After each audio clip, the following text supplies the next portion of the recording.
It might as well keep going, right? So, Chapter 2. But my spell of petty dissipation was coming to an end, and I became heartily sick of it all. I had pangs of remorse, but I drove them away. I felt nauseating enough already. Gradually, however, I grew accustomed to this too. I grew accustomed to everything, that is. I didn't actually grow accustomed, but somehow agreed of my own free will to grin and bear it. But I had a certain outlet which reconciled me to everything, and this was to escape into all that was sublime and beautiful. In my dreams, of course, I indulged in an orgy of dreaming. I dreamt for 3 months on end, huddled up in my little corner, and believe me, at those moments I bore no resemblance to that gentleman who, in his chicken-hearted confusion, had sewn a German beaver collar onto his coat. Suddenly I became a hero. I wouldn't even have allowed that 6-foot officer to visit me then. I couldn't even visualize what he looked like then, what my dreams were about, and how I could be satisfied with them is difficult to say now. But at the time, they did satisfy me. Yes, even now I gain a certain degree of satisfaction from them. My dreams were especially sweet and powerful after a bout of dissipation, when they were accompanied by remorse and tears, by curses and rapture. There were moments of such positive ecstasy, of such happiness, that I swore I didn't feel even the slightest stirring of derision within me. Yes, there was faith, hope, love. That's precisely the point. At the time, I blindly believed that by some miracle, through some external circumstance, all this would suddenly open up, offering a wide prospect of appropriate activity. Philanthropic, beautiful, and most important, ready-made. What kind of activity I never knew, but most important, it should be ready-made, and then I would suddenly step out into the wide world, to all intents and purposes mounted on a white steed and crowned with laurel. I couldn't imagine myself playing a secondary role, and this was exactly why in reality I quite happily adopted the last. Either hero or muck, there was nothing in between, and that this was why my undoing, since in and this was my undoing, since in the muck I consoled myself with the thought that at other times I was a hero, but a hero who was disgusting, or who was disguising himself in the muck. It's shameful, I thought, for an ordinary person to wallow in muck, but a hero is too exalted, too dirty himself completely. He's too exalted to dirty himself completely, so therefore I could wallow in it a little. Remarkably, these surges of the sublime and beautiful came upon me during bouts of dissipation, and precisely when I was plumbing the depths. They arrived just like that, in distinct pulses, as if to make their presence felt, but their appearance didn't put paid to my debauchery, however. On the contrary, they seemed to enliven it by a way of contrast, and came in just the right quantity needed to make a good sauce. In this case, the sauce consisted of contradiction, suffering, of agonized introspection, and all these torments and pinpricks lent a certain piquancy, even a meaning, to my debauchery. In brief, they performed the function of a good sauce perfectly. None of this was even lacking in a certain profundity. Indeed, how could I have agreed to a simple, vulgar, immediate, clerkish debauchery, and yet borne all that filth? What could there have been in it to attract me and lure me out into the streets at night? Oh no, sir, I had a decent loophole for everything.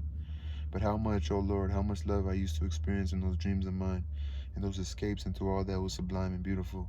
Although that love was pure fantasy, although in reality it can never be applied to anything human, there was such an abundance of that love that later on I never felt the need to project it on anything.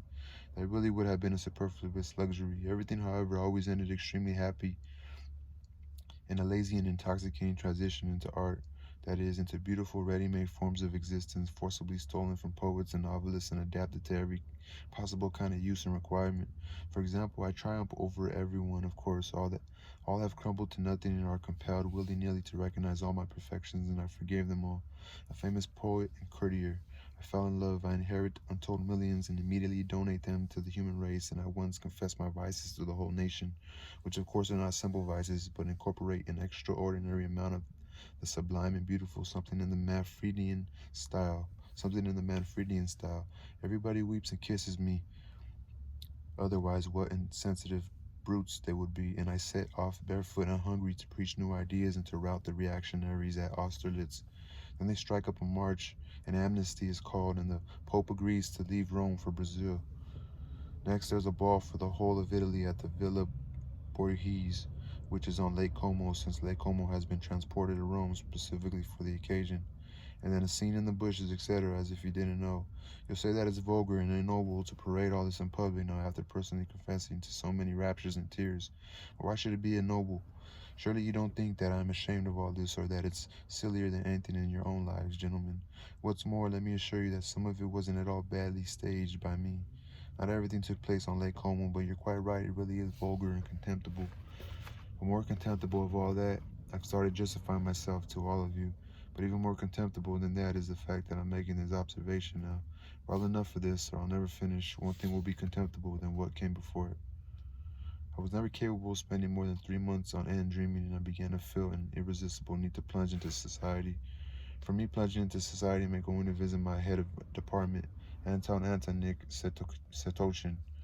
He was the only regular acquaintance I had in my whole life, a circumstance that surprises me even now, but I only visited him during one of those bouts in my dreams reached such a peak of bliss that it was an absolute necessity to embrace people and all mankind immediately. To do that, I needed to have at least one person at hand, someone who really existed. However, I could only visit Anton Antonik on Tuesdays. That was the day he received visitors. So therefore, I had to postpone this need to embrace the whole of humanity until Tuesday came along.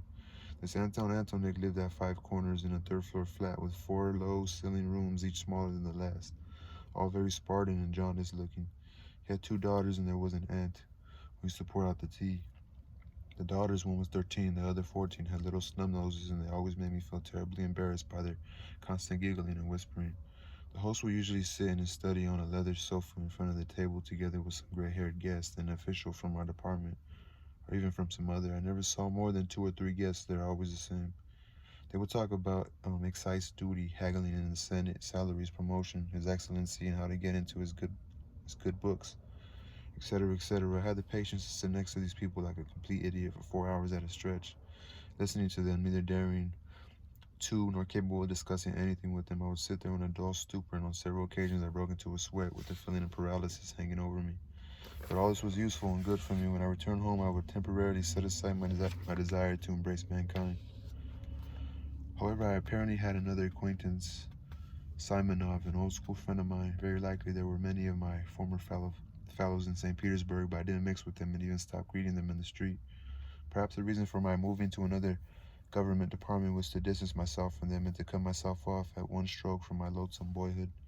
Cursed at school in those terrible years of penal servitude. In short, I broke with my school fellows the moment I regained my freedom.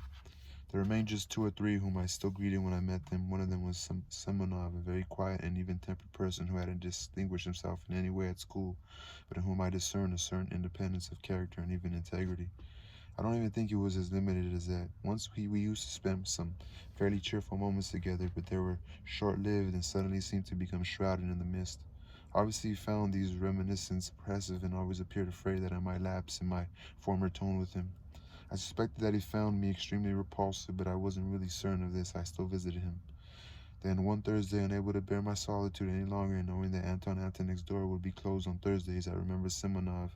As I climbed the stairs to his third-floor flat, I was in fact thinking that this gentleman found my company disagreeable and that I was wasting my time going there.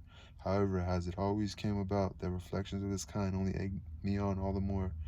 As if deliberately to put myself in an ambiguous situation, I went in. It was almost a year since I had last seen Simonov. That was chapter 2.